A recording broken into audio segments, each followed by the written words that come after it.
আসসালামু আলাইকুম। আমি জান্নাতুন নাইমা ময়মনসিংহ থেকে বলছি।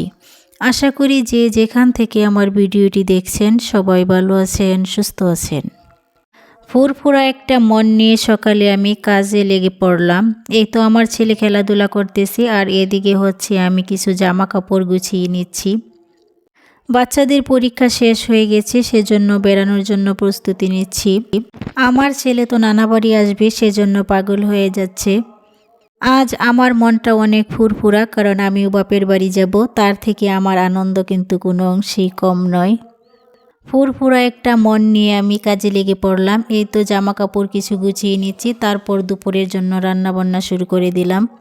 এখানে আমি ব্রয়লার মুরগি রান্না করে নিতেছি বাচ্চাদের জন্য।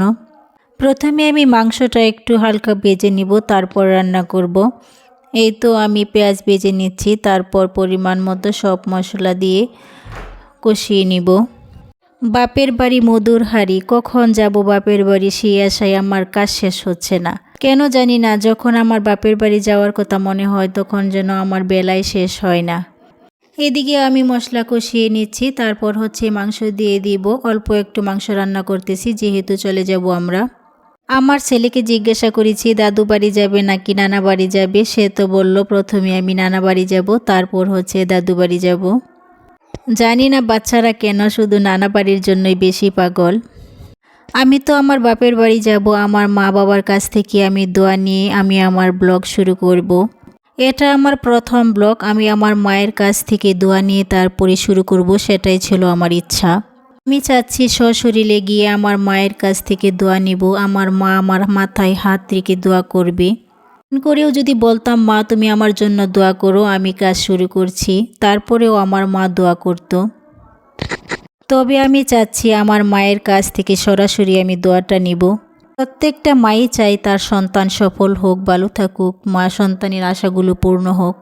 ভিডিওটি দেখতে দেখতে যদি কোনো অংশে আমার ভিডিওটি আপনাদের কাছে ভালো লেগে থাকে তাহলে প্লিজ সাবস্ক্রাইব করে পাশে থাকবেন।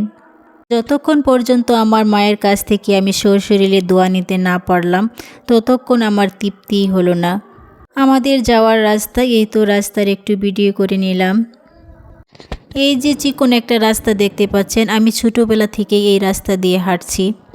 মনে হয় না এই রাস্তাটা কোনো দিনও বড় হবে, কারণ দুপাশের যে জায়গা ক্ষেত আছে ওরা এই জায়গাটা দেয় না রাস্তা বড় করার জন্য। কারণ এটা আমাদের দুর্ভাগ্য যে এই রাস্তাটা কোনো দিনও আর চোখে দেখতে পারবো না বড় হওয়া।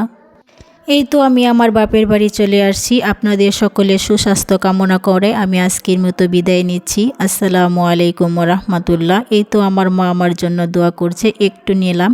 আমার মা যেহেতু ক্যামেরা